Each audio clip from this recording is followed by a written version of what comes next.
தள்ளப்பட்ட கல்ல அப்படியாகும் அதைக்கு உலகம் எல்லாருமே எதிர்பார்ப்பது என்ன அப்படின்னு சொன்னா ஆர்வம் நமக்கு பிடிக்கணும். ரொம்ப ரொம்ப நல்லா இருக்கணும். நம்முடைய புத்தகங்கள் எப்பயுமே ஆண்டவர் வந்து நமக்கு ஆப்போசிட்டா தான் பண்றாரு. அவர் என்ன சொல்றாரு, நான் மனுஷன் பார்க்க அப்படின்னு மாட்டேன், பார்க்க மாட்டேன்.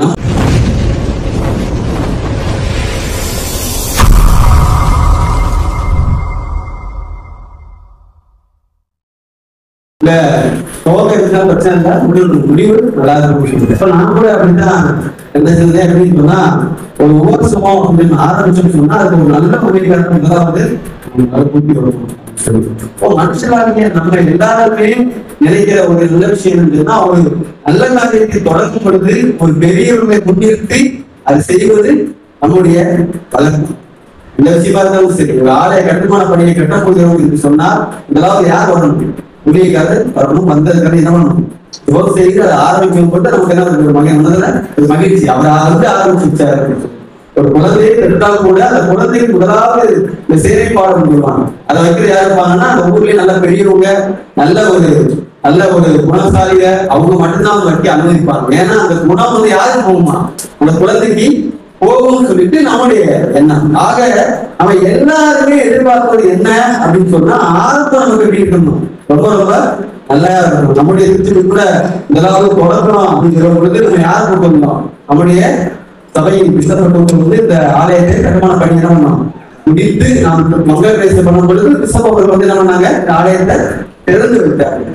இப்போ அது போல நம்ம எல்லாருடைய இதுலையும் துவக்கத்திலும் சரி, நம்ம நினைக்கிறது என்னன்னா துவக்கம் இருக்கணும், நல்லபடியாக இருக்கும். முடிவு அப்படின்னு கேட்டா நம்ம யாருமே எடுக்க மாட்டோம். அது பிரச்சனை யாருனாலும் அன்னைக்கு இருக்கணும், முடிஞ்சவோ அவங்க பண்ணட்டும், இன்னும் நடவடிப்போம், அதை விட்டு கொடுத்துருவோம். ஆனா ஆண்டவருக்கு பாருங்க, எப்பயுமே ஆண்டவருக்கு வந்து நமக்கு ஆப்போசிட்டா தான் பண்றாரு. அவர் என்ன சொல்றாரு, மனுஷன் பார்க்க அப்படின்னு மாட்டேன், பார்க்க மாட்டேன். நம்மள என்ன சொல்றோம், நம்முடைய வாழ்க்கையில துவக்கத்திலேயே அற்புதத்தை பண்ணிட்டா போகணும்.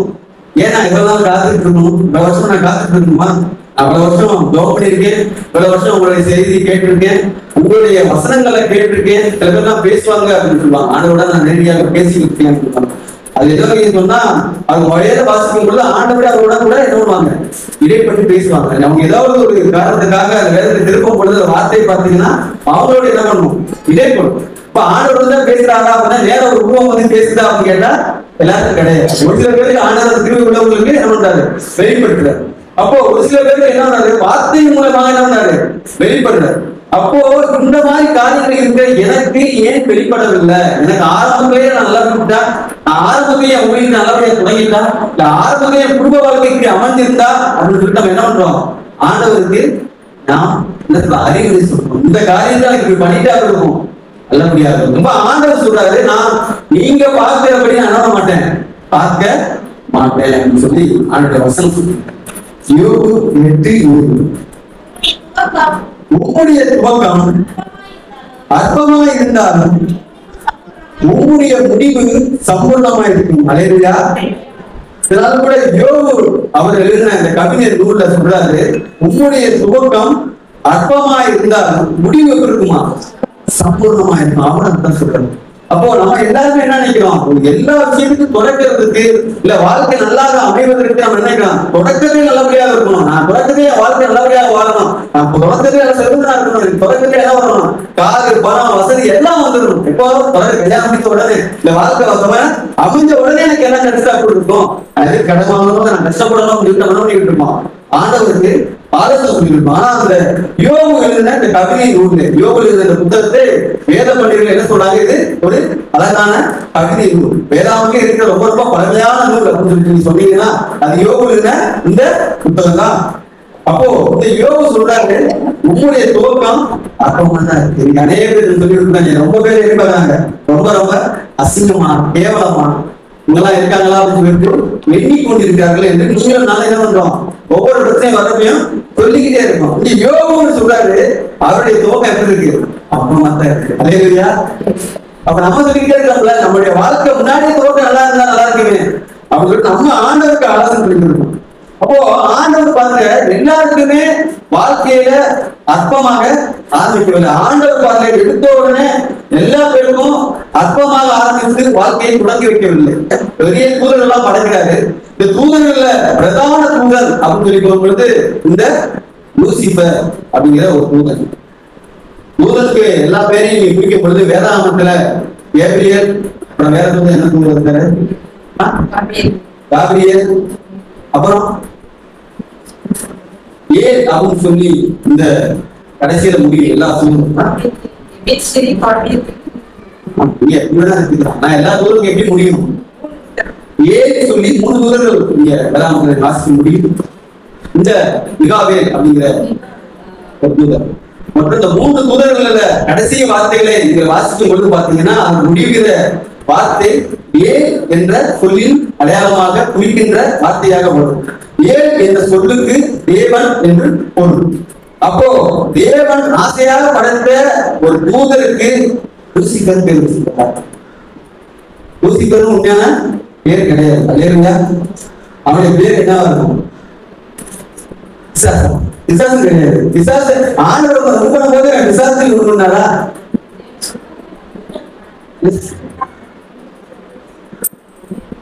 இங்க வேதாகமத்துல ஏசாயா 14:12 அதிகாரியின் மகனே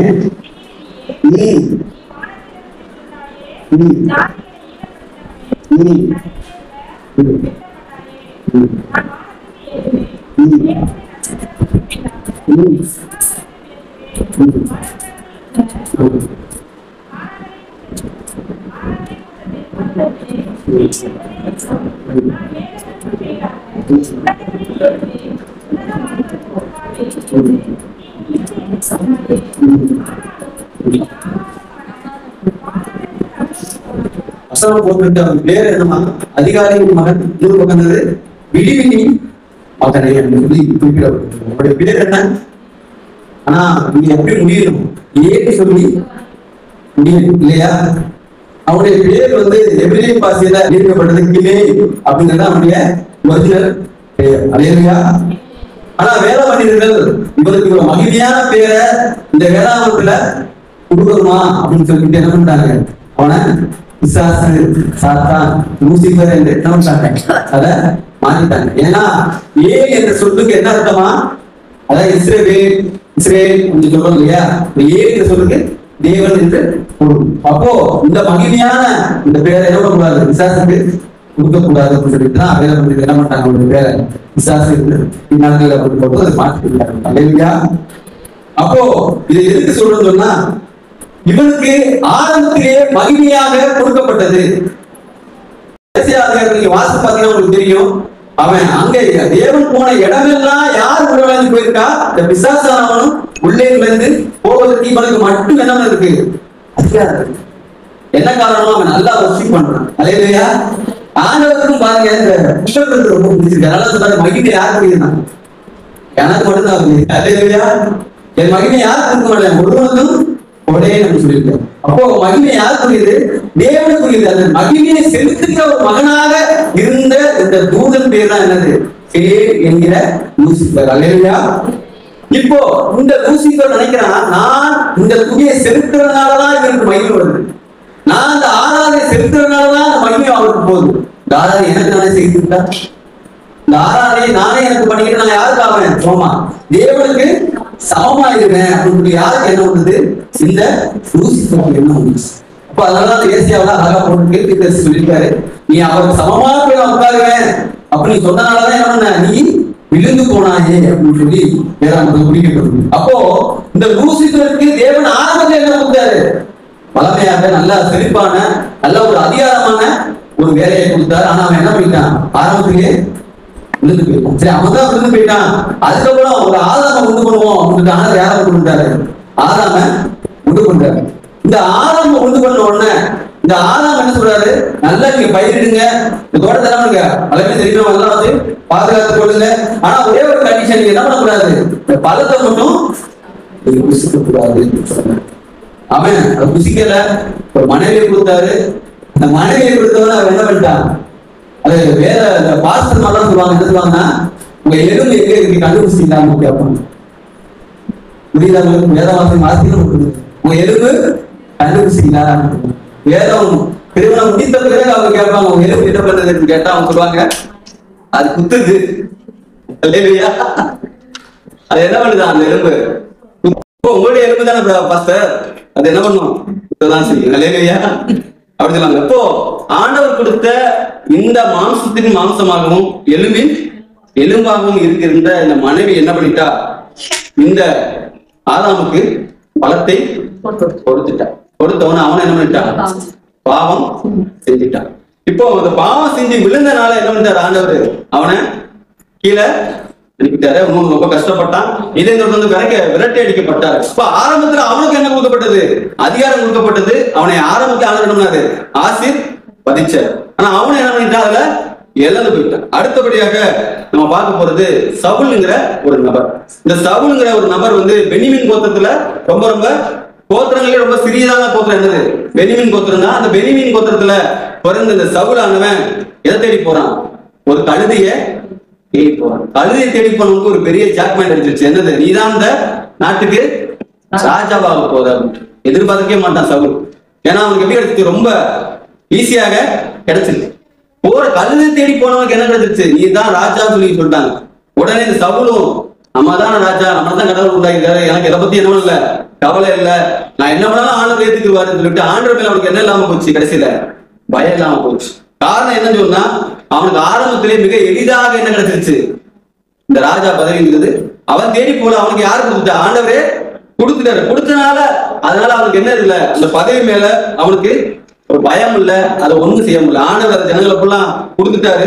இப்ப ரட்சிக்கிறதுக்கு நீங்க வேதாமத்துல ஃபுல்லா பாத்தீங்கன்னா வேதாமத்திலேயே மிக மிக பெரிய பலசாலி, வேதாமத்திலேயே ஒரு வல்லமையாக பயன்படுத்தப்பட்ட ஒரு மனுஷன் அப்படின்னு சொல்லி நீங்க பாத்தீங்கன்னு சொன்னா அது வந்து சிம்சோன் என்கிற ஒரு மனிதன். வேதாமத்தை நீங்க வாசிக்க முடியும்.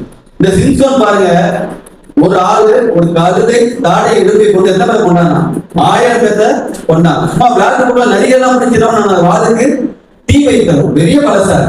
இந்த பலசாலி பாருங்க என்ன பண்ணிட்டான்? ஒரு வேசி இடத்துல போய் பெரிய பலசாலி அவன் என்ன பண்ணிட்டான்? ஆனா அவனுக்கு அந்த சிம்சோன் ஆண்டவர்கிட்ட போய் ஆண்டவர் பெரிய பலம் கொடுங்க, இந்த வல்லமையா பயன்படுத்த சொல்லிட்டு சிம்சோன் கேட்டானா? ஆறு கொடுத்தது? முதலாவது ஆண்டவர் கொடுத்தார். அப்போ முதலாவதாக ஆரம்பமே அற்புதம் பண்ற எவனுமே அது என்ன பண்ணவில்லை, அதை தக்க வைத்து கொண்டதில்லை. அல்லேலூயா. அதெல்லாம் ஆண்டவர் பாப்பாவே மாற்றார். லூசிபர் பாருங்க, ஆராதனை நடத்துகிற ஒரு வீரன், ஆராதனையிலே ஒரு சிறந்து விளங்குகிறவன், அவனுக்கு அவருடைய சேனை இருக்கு. நான் விழுந்து இல்லாம சேர்ந்து யாரும் கொடுத்தான்? தன்னுடைய சேனைகளையும் இழுத்து கொண்டு விழுந்தவன் இந்த லூசிபர். இரண்டாவது ஆதாம் ஒன்று பண்றாரு. ஆதாம் என்ன பண்ணிட்டான்? அவருடைய பேச்சை கேட்காம தான் உண்டு பண்ணின எறும்பை என்ன நம்பிட்டான்? எறும்பை கேட்டு அவன் பேச்சு என்ன பண்ணிட்டான்? நீ வரைக்கும் நம்ம எல்லாருமே கேட்டுட்டு இருக்கோம். அல்லேலூயா. உங்க வீட்டுல கேட்பாங்க. அல்லேலூயா. அப்போ அது இந்த வரைக்கும் தொடர்பு சொல்லி காரணம் என்ன சொன்னா வேதாமத்துல என்ன இருக்கு? எழுதப்பட்டிருக்கு. அல்லேலூயா. அப்போ அவன் என்ன பண்ணிட்டான்? ஆரம்பத்திலே பிறந்தாலும் என்ன பண்ணிட்டான்? அதனுடைய மகிமை அவனுக்கு தெரியல. ஆரம்பம் நல்லா இருந்துச்சு, ஆனா முடிவு அவனுக்கு சரி. சவுல் பாருங்க, அவன் கல்வியை தேடி போன மனுஷன் சும்மா வெறுமணிக்கு போனவனுக்கு என்ன பண்ணாங்க? ராஜா பதவியை கொடுத்தாங்க. அப்ப அவங்க ஆரம்பம் நல்லா இருந்துச்சு, அவன் முழு என்ன ஆயிடுச்சு? அவன் பட்டயத்தை எடுத்து வச்சு அந்த பட்டயத்துல யாரு இருந்தா? சவுலே இருந்தா. அப்போ ஆரம்பம் ஈஸியா வந்துச்சு, முடிவு இல்ல சரி. அப்போ பாருங்க இந்த பலசாலி இவனும் பாருங்க நல்ல பலசாலி. பேசிக்கணும்ல போனதுக்கு அப்புறம் என்ன சொல்றான்? முடியெல்லாம் வச்சுட்டாங்க, 2 பக்கமும் கையெழுத்து கெட்டி வச்சிருக்காங்க. இப்ப கெட்டி வைக்கும் பொழுது ஆண்டவரிடத்துல ஒரு பிரேயர் பண்றான். ஆண்டவரே நான் என்ன பண்ணணும்? ஜனங்களுக்கு முன்னாடி எல்லாரும் கேள்வி பேசுறாங்க, எல்லாரும் கண்ணை புரியிட்டாங்க, நான் பாரு இவன் பெரிய பலசாலி சொல்லிட்டு எல்லாரும் என்ன பண்றாங்க? குற்றப்படுத்துறாங்க. நான் 2 பலமும் நான் இழுப்பேன், 2 கையும் நான் இழுக்கும் பொழுது என்ன பண்ணணும்? பழைய மாதிரி என்னுடைய பலம் திரும்பி வரணும். இந்த தூண்கள் 2 விடணும். இந்த தூண்கள் விழுகும் பொழுது இருக்கிற ஜனங்கள் எல்லாரும் சாகணும். ஆனா அதோட சேர்ந்து ஒரு ஜெபம் சொன்னா நானும் கூட சேர்ந்து சாகணும். அல்லேலூயா. அப்போ அவனுடைய ஜெபத்தை பாருங்க, முடிவு ஆரம்பம் நல்லா இருந்துச்சு. பெரிய வீரன், பெரிய பலசாலி அப்படின்னு சொல்லி உருவாக்கின இந்த சிம்சோன் என்ன பண்ணிட்டான்? ஆரம்பம் நல்லா இருந்துச்சு, ஆனா முடிவு சரியில்லை. அப்ப ஆண்டவர் நினைக்கிறாரு, அப்போ உங்களுடைய துவக்கமா இருக்கிறது அற்பமா இருக்கணும். அல்லேலூயா. அப்ப நீங்க நம்முடைய காரியங்கள்ல நீங்க சொல்லிக்கிட்டே இருக்கீங்க, என் வாழ்க்கையில எதிர்ப்புகளா இருக்கும், நீ மற்றவங்க ஏன் ஒரு குறை பேசுறாங்க அப்படின்னு சொன்னா அவங்கள மாதிரி நீங்க என்ன பண்ணக்கூடாது?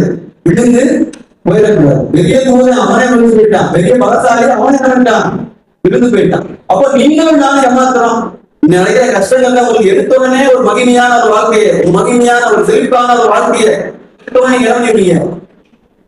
ஆலயத்துக்கு வர்றது, ஆலயத்துக்கு முன்னாடி ரொம்ப பாத்தீங்கன்னா ரொம்ப ரொம்ப முடியாம கஷ்டப்பட்டு வந்திருப்பாங்க. ஆலயத்துல வந்துன்னா இந்த எல்லாம் கிடைச்ச உடனே பாத்தீங்கன்னா முன்னாடிவாங்க ஆலயத்துக்கு வர்றதுக்கு என்னல்ல டைம் இல்லை. ஒரு சில பேர் இல்ல, அவங்க இந்த ஆலயத்துக்கு வரது மட்டும் செழிப்பே இல்லாம வந்திருப்பாங்க. ஆலயத்துக்கு கால வந்த உடனே அவங்களுடைய வாழ்க்கையில குறைஞ்சது 2 வருஷத்துக்கு நான் செழிப்பு பார்த்தோம்னா நான் பார்த்துருக்கேன். இப்ப அவங்க என்ன சொல்றாங்க, இங்க என்ன இல்ல, இங்க வந்து இதுக்கு நேரம் இல்லை, நான் கார் கரையா போய் பார்க்க வேண்டியிருக்கு. ஆலயத்துக்கு வருவதற்கு முன்னாடி அந்த கார் கரையெல்லாம் வந்து என்ன பண்ணாங்க நினைச்சு கூட ஆசீர்வாதம் கொடுக்கும் பொழுது மனிதன் என்ன பண்றான், ஆண்டவரை விரோதமாக முறுமுறுத்து பின்னோக்கி போகிறான். அப்ப நீங்களும் நான் என்ன பண்ணுவோம், கொடுத்து வச்சோங்க இல்லையா? அதனால ஆண்டவர் இப்படியே வச்சுக்கிட்டு இருக்காரு. வீட்டுல இருந்தாலும் என் மகனும் என் மகன் என்னவாங்க என் பேச்ச கேட்பாங்க. அதனால என்ன பண்ணணும், அப்பமாவே அப்படி போட்டு இருக்காங்க மெயின்டைன் பண்ணிருக்காரு. அப்ப அப்பமா என்னப்பட்டு பிற்காலத்திலே மகிமையாக என்னப்பட்ட மனிதர்களும் வேதாந்தத்துல இடப்பட்டிருக்காரு. அவங்க தான் பார்க்க போறோம். இன்னைக்கு இதனால கூட நம்ம அப்பமா என்னப்பட்ட ஒரு மனுஷை அப்படின்னு பார்க்கும் பொழுது மரியாதைங்கிற மகளை குறித்து நான் பார்க்க இருக்கேன். மரியாதை அப்படின்னு சொல்லும் பொழுது இன்னைக்கு அநேக பேர் என்னவாங்க கடவுளா என்ன தெரியாதவங்க நம்மளே சரியான போதனை இல்லாத நம்மளே என்ன பண்ணுவோம், நிறைய பேர் அங்க போயிருப்போம் இல்லையா? ஆனா ஆண்டவருடைய தெளிவான வசனம் கிடைத்திருக்கிறாங்க. ஏன்னா முன்னாடி இருந்த போதனை ஒரு மாதிரி, இப்ப இருக்கிற போதனை ஒரு மாதிரி. ஏன்னா காலத்துக்கு நம்ம போதனை என்னோட இருக்கு, மாறிக்கிட்டே இருக்கு. 2000 வருஷமா ஒரே பைபிள் தான். இந்த பைபிள்ல தள்ளுபடி பண்ணிட்டாங்க. கிட்டத்தட்ட 16 புத்தகத்துக்கு இயேசு கிறிஸ்துவை பத்தி என்ன பண்ணல புரியல இல்லையா? அதனால தள்ளுபடி ஆகமம் அப்படின்னு சொல்லி சொல்லுவாங்க. இந்த தள்ளுபடி ஆகமத்துல நிறைய அங்க வாழ்ந்த மனிதர்களை பற்றி குறிப்பிடப்பட்டிருக்கு. இயேசு கிறிஸ்துவை பற்றியும் அவருடைய வருகை பற்றியும் தேவனை பற்றியும் எதுவும் என்ன பண்ணல குறிக்க படவில்லை. அதனால என்ன பண்ணிட்டாங்க, வேத பத்திரிகைலாம் ஒன்று சேர்த்து அதை எடுத்துக்கிட்டாங்க. சரி, இப்ப மரியாதைக்கு நம்ம உருவ வழிபாடு பண்ணலாமா வேண்டாமா சொல்றோம் இல்லையா? இப்போ மரியாதை ஸ்ரீக்குள்ளே யார் ஆசீர்வதிக்கப்பட்டவர்? மரியாதை. இப்போ மத்திய சுவிசேஷம் 1:18, லூக்கா 1:31 அவர் கர்ப்பவதி ஆவாள் அப்படின்னு சொல்லி வேதவசனம் சொல்லி. இப்போ ஒரு கன்னியாஸ்திரி இருக்கிற ஒரு மனுஷன் கிட்ட ஒரு மூதை வந்து சொல்றான், கர்ப்பவதி ஆவ. இந்த நாளிலே சொல்லும் பொழுது இன்னைக்கு அநேக மாற்றங்கள், அநேக காரியங்கள் குறித்து கனவே அறியாமல் கூட நீங்க என்ன பண்ணலாம், குழந்தைகளை பெற்றுக்கொள்ளலாம். அதுக்கு அநேக வசதி வந்துச்சு. டெக்னாலஜில இருந்து அநேக மூளையில ஆபரேஷன் பண்ற முதற்கொண்டு எல்லாமே என்ன வந்துச்சு, டெக்னாலஜில விஞ்ஞானம் வந்திருக்காரு. ஆனா அந்த காலத்துல ஒரு மனுஷிய ஒரு குடும்ப பெண்களை வந்து ரொம்ப மிக மோசமாக நடத்திய ஒரு காலம். அந்த காலத்துல புருஷனை அறியாமல் ஒரு கர்ப்பம் தெரிச்சான்னு சொன்னா அவருடைய நிலைமை எப்படி இருக்கும், ரொம்ப மோசமாக இருக்கு. அப்போ இந்த தூதன் வந்து இந்த மரியாதை சொல்றா, உனக்கு என்ன ஆவியானவர் மேல விளையாடுவார், விளையாடும்போது என்ன வரும், பரிசுத்த கர்ப்பமானது வரும், தரிக்கப்படும் அப்படின்னு சொல்லிட்டு இந்த தூதன் சொல்றாங்க. இந்த தூதன் சொன்ன உடனே அந்த மரியாதை சொல்றாங்க, நான் இந்த புருஷனை அறியேன். இப்போ அறியனே அப்படின்னு சொல்லும் பொழுது இந்த தூதன் முதலாவது வந்தவனே சொல்ற வார்த்தை லூக்கா 1:30, தேவதூதன் அவளை நோக்கி, மரியாதை பயப்படாதே, தேவனிடத்தில் என்ன பெற்றாங்க, கிருபை பெற்றார். தூதன் வந்து சொல்றாரு, கிருபை பெற்றவளே வாழ்க. அல்லேலூயா. அப்ப அது தெரிஞ்சு கிருபை அப்படின்ற சொல்லுக்கு என்னது, தகுதி அற்றவர்களுக்கு தேவன் கொடுக்கிற ஈவுக்கு பேரு கிருபை. கிருபை நீங்க நான் கிருபை பெற்றனால ஆயிரத்தி தருவோம். அல்லேலூயா. அப்போ தகுதி அற்றவர்களுக்கு தேவன் கொடுக்கிற ஈவு. அப்போ அந்த மரியாதை தேவனுடைய கதவை, அதாவது இயேசு கிறிஸ்துவை சுமப்பதற்கு தகுதி அற்றாமல் இருக்கிற இவர்களுக்கு வயிற்று தரிக்கும் பொழுது பாத்தீங்கன்னா மரியாதை ரொம்ப பயந்தா அநேக பேர் வந்து எதிர்ப்பாங்க, ரொம்ப அற்பமா எண்ணிருப்பாங்க. அநேக பேர் மரியாதைக்கு எதிர்ப்பாங்க, புறம் பேசியிருப்பாங்க. இவள ரொம்ப மோசமானவா இருக்கா, நானும் அவரை எப்படி நினைச்சேன், ஆலயத்துக்கு போறா ரொம்ப பயபக்தியா இருக்கா, ரொம்ப நல்லவர் நினைச்சேன், ஆனா நீங்க எப்படி இருக்கா, படு மோசமாக இருக்கா அப்படின்னு சொல்லி மற்றவர்களெல்லாம் ரொம்ப ரொம்ப அற்பமாக எண்ணப்பட்ட இந்த மரியாதை நீங்க தேவன் சொல்றது எப்படிப்பட்டவராங்க, கிருபை பெற்றவர். இல்லையா? இந்த மரியாதை சொல்றாங்க, நான் அந்த ஸ்ரீக்குள்ள ஏற்பட்டவனா பாக்கியவதி இல்லையா? இந்த முதல் எப்படி சொல்லுவாங்களாம், ஸ்ரீக்குள்ளேயே பாக்கியவதி சொல்லுவாங்க. அப்போ அவர்களுடைய பாக்கியவதி, அவர்கள் கிருபை பெற்றவர்கள் அப்படிங்கிறத வேதாகமத்துக்கு நமக்கு அதுல எந்த ஒரு மாற்றம் இல்லை. அதே நேரத்துல உருவ வழிபாடுகளுக்கு நம்ம வழங்கப்படுது கிருபை பெற்றவர்கள் என்பது தகுதியற்றவர்களுக்கு கொடுக்கிறது தேவன் கொடுக்கிற ஈவு. அப்போ வேதாகமத்துல என்ன போட்டிருக்கு, அவர் முதல் பேரான குமாரனை அவர் பெருக்கும் வரைக்கும் யோசிப்பு மரியாதை அறியவில்லை அப்படின்றா என்ன பண்ணல, அவர் கணவன் மனைவியாக வாழவில்லை என்றார். மத்தத புரிஞ்சுக்கணும், அறியவில்லை அப்படின்னு போட்டிருக்கு. ஆதாம் ஏவாளை அறிந்தான் அப்படிதான் போட்டு இல்லையா? அதனால என்ன பண்றாங்க, காயமும் ஆவியரும் பிறகுறாங்க. அப்போ இந்த வேளாண் நீங்க மாசத்துல 1ஆம் அதிகாரம் 25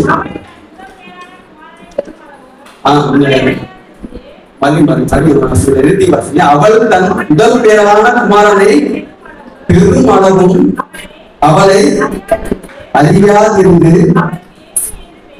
அல்லேலூயா. அப்போ கணவனுடைய வாழ்ந்தாங்க வேதத்தை வாசித்து பார்த்தாலும் 2025 வரைக்கும் இவர்கள் ஆலயத்துக்கு செல்லவில்லை அப்படின்னு சொல்லி நான் சொன்னேன் சொன்னா 2026 அப்புறம் நினைவிட்டாங்க ஆலயத்துக்கு கொடுத்தாங்க அல்லேலூயா.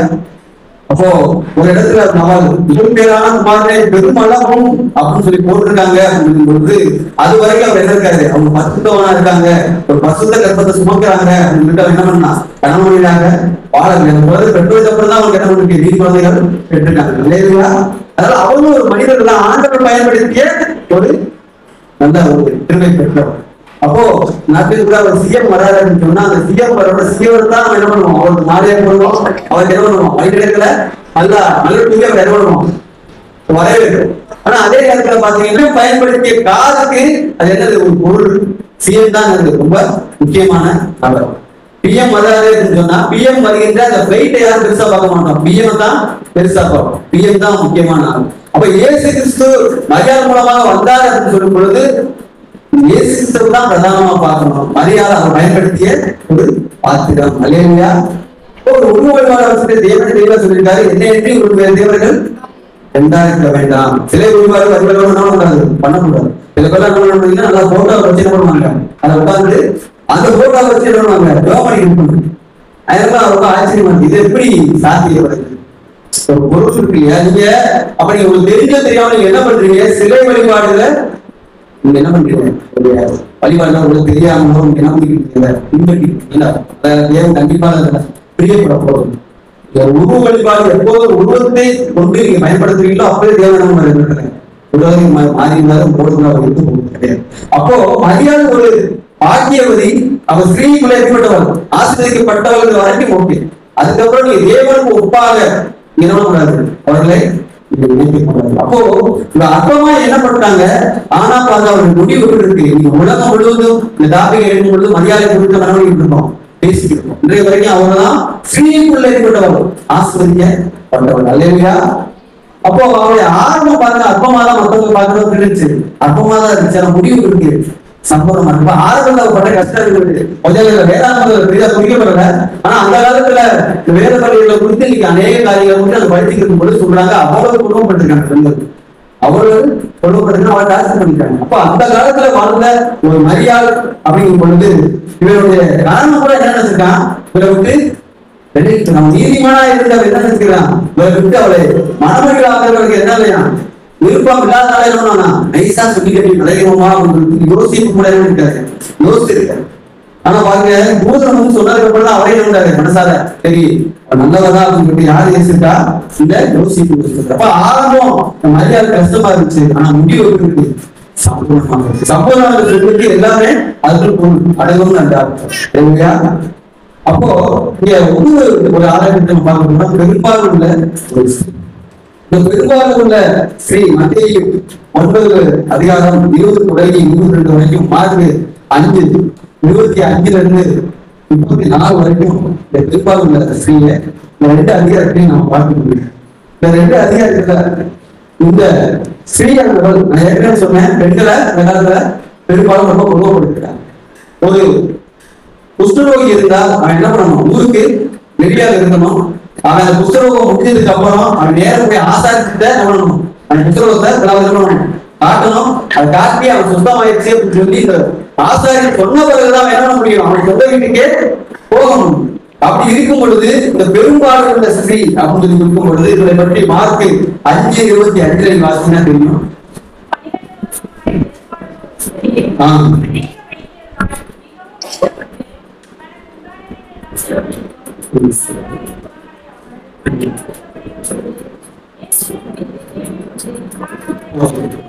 இங்க பெரும்பாலும் உள்ள ஸ்திரீ 12 பிரச்சனை 12 வருட பிரச்சனை அப்படிங்கும் பொழுது இதுல 5:29 என்ன காரணம்னு சொல்லி அது தெளிவாக போட்டு பெண்களுக்கு வருகின்ற மாதம் வருகின்ற இந்த பிரச்சனை. இந்த பிரச்சனை உங்களுக்கு 12 வருடமாக இனவர்களுக்கு எல்லாருமே தெரியும். இந்த மாத விளக்கு அப்படிங்கிறது ஒரு பெரிய கஷ்டமாகவும் அடிமையோட வாழ்க்கையாகவும் இருக்கும். இவருக்கு 12 வருஷமாகவும் தொடர்ந்து இருந்தா அவருடைய நிலைமை எப்படி இருக்கும்? அதுல உதிர 5:29 போட்டு உதிரத்தின் ஊழல் நின்று போயிற்று அப்படின்னு.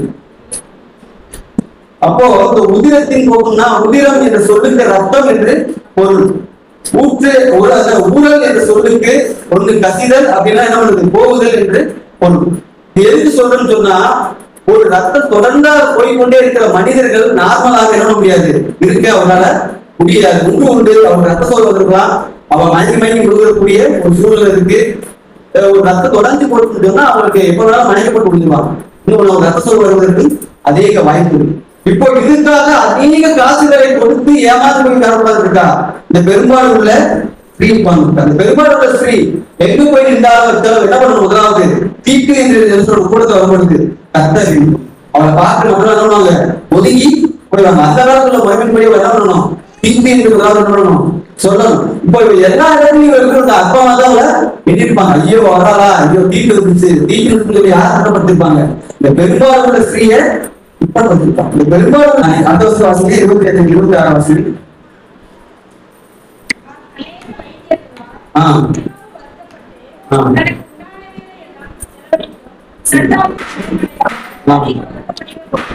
அதிக வருத்தம் அடைஞ்சு என்ன காரணம் சொன்னா ஒரு பக்கம் சுத்தி போய் போயிடுச்சு. இன்னொரு என்ன ஆச்சு, இருக்கிறவங்க அப்படின்னா அவர் என்ன பண்ணாங்க, குறை பேசிக்கிட்டே இருக்காங்க. அடுத்த வருஷம் இயேசுவை குறித்து கேள்விப்பட்டு அவருடைய வஸ்துக்களை அவர் சொந்தமாவே என்று சொல்லி ஜனக்கூட்டத்துக்குள்ளே அவருக்கு பின்னாக வந்து அது வஸ்து தொட்டார். பாருங்க, நான் ஏற்கனவே சொன்னேன், ஒரு தீக்கு உள்ள ஸ்திரீ இடம் பண்ண முடியாது, ஜனக்கூட்டத்துக்குள்ள போக முடியாது. ஆனா அங்க வேதாந்தத்துல போட்டிருக்கு பின்னாக வந்து தொட்டா அப்படின்னு சொல்லி போட்டிருக்கு. அப்ப எப்படி வந்து ஏதாவது இப்படித்தான் தியானம் வந்திருக்கான்னு சொன்னா சொல்லிட்டேன். அந்த காலங்கள்ல கூட்டமா இருக்கிற ஜனங்கள்ல ஒரு தீட்டு உள்ள ஸ்திரீ வந்து என்ன முடியாது, நேரடியாக கூட்டத்துல கலந்து கொள்ள முடியாது. அங்க இருக்கும் போது என்ன இருக்கணும், தீட்டுன்னு சொல்லணும். ஒரு ஆசாரியை தொட்டாது ரொம்ப ரொம்ப முக்கியம். ஒரு ஆசாரியனை தீட்டு உள்ளவரை பார்த்தாலே என்ன கூடாது, அவங்க ஆலயத்துக்குள்ள போக முடியாது. திரும்பி என்ன பண்ணணும், ஆசாரியத்துக்கு போயிட்டு அவன் மறுபடியும் சுத்தம் பண்ணி என்ன பண்ணணும், போகணும். அது போகும் பொழுது அவன் என்ன பண்ணுவான், சுகந்த வாசனை உள்ள முதல்ல வாசகங்கள் முதல்ல போகும். இங்க தூரத்துக்கு என்ன பண்ணிடும், போயிடும். கண்ணு தெரியாத காது தெரியாதவங்க அவங்க முன்னாடி இருந்தாங்க என்ன பண்ணணும், அந்த வாசகத்துல ஆசிரியர் வராதுன்னு சொல்லிட்டு என்ன பண்ணிடணும், ஒதுங்கி நின்றணும். அதே மாதிரி ஒரு உத்திருப்பாரு, உடைய மக்கள் தெரியும், கண்ணு தெரியும் தெரியும், ஒரு ஆசிரியர் வராது மக்கள் சொல்றாங்க ஒதுங்கி போயிடுவாங்க. பிரதான ஆசாரியர் என்ன பண்றாரு, கூட்டத்துல வர்றாரு. இந்த பெரும்பாலான ஸ்திரீ பின்னாக வந்து பெரிய கூட்டம் இருக்கு. இந்த கூட்டத்துல எப்படி இருப்பாங்கன்னா, நான் தியானத்தை பார்க்கும் பொழுது கண்டிப்பா கூட்டத்தை ஒழிஞ்சு அவனுக்கு கூட வந்திருப்பான் இல்லைங்களா. அவர் ஒரே ஒரு நம்பிக்கை, நான் இயேசு கிறிஸ்துவின் அந்த உடையை தொட்டாலே எனக்கு என்ன அடிக்கணும். நம்மளும் அநேக பேர் என்ன பண்றோம், இப்படி விசுவாசிக்க மாட்டோம். ஆலயத்துக்கு வந்தா அந்த சுகம் கிடைக்கும் அப்படின்னு நம்பிக்கை போய் அங்க போனா சுகம் கிடைக்கும், இங்க போனா சுகம் கிடைக்கும், இந்த ஊழியக்காரர்கள் என்ன கிடைக்கும், சுகம் கிடைக்கும் சொல்லிட்டு ஊழியக்காரர்களை குறித்து முன்னிற்கிற ஒரு பழக்கமாச்சு. இதுவும் ஒரு வகையான விக்கிரக ஆராதனை எல்லாம். ஆனவரை தவிர்த்து இங்க யாரை முன்னிறுத்தினாலும் அது விக்கிரக ஆராதனை. அதே போல கூட துருபதேசம் அப்படின்னு சொல்லிட்டு அநேக காரியங்கள்ல நீங்க தெரிஞ்சுக்கணும். சபையாரா இருக்கீங்க, யாரு எப்படிப்பட்ட ஆட்கள் கொண்டு உள்ள வர்றாங்கன்னு தெரிஞ்சுக்கணும். வேதாகமத்தை புரட்டி பேசுகின்ற அநேக பேருக்கு எதிர்த்தாங்க. அப்போ உங்களுக்கு தெரியணும், வேறுபடுத்தி பார்க்கிறது தெரியும். நாம் அடங்குவது கிறிஸ்துவம் உள்ள ஒரு கடவுள். அவரே கர்த்தர், அவரே இயேசு கிறிஸ்து, அவரே ஆவியானவர். நாம அதை திறப்படுத்த எல்லாருக்கும் தெரியும். நான் பிதாவை உண்டு என்றும் அவருடைய ஆவியானவர் உண்டு என்றும் இயேசு கிறிஸ்து உண்டு என்றும் நான் நம்புறேன், விசுவாசிக்கிறேன் அப்படின்னு சொல்லிட்டு தான் முடியும். திறப்படுத்தல வாங்க முடியும். அதனால நீங்கள் நானும் வணங்குறது எப்படி? கிறிஸ்துவம் உள்ள கடவுளை நீங்கள் நான் என்ன பண்றோம்? வணங்க. ஒருவர் தான் ஒருவர் எப்படி நடக்கிறார்கள்? 3 விதமாக செயல்படுறாங்க. ஒருவர் இல்லை அப்படின்னு சொன்னா இருக்குது உபதேசம், கள்ள உபதேசம் என்னக்கூடாது, மறந்துடக்கூடாது. ஆக இப்ப பார்த்து பெரும்பாலும் ஸ்திரீ 12 வருடமாக காசை இழந்த ஸ்திரீ இன்னைக்கு அற்பமாக எண்ணப்பட்ட ஸ்திரீ ஆண்டவரத்துல வந்த உடனே வாழ்க்கை ஆயிடுச்சு சம்பூர்ணமாக. பாருங்க 29வது வாசிங்க.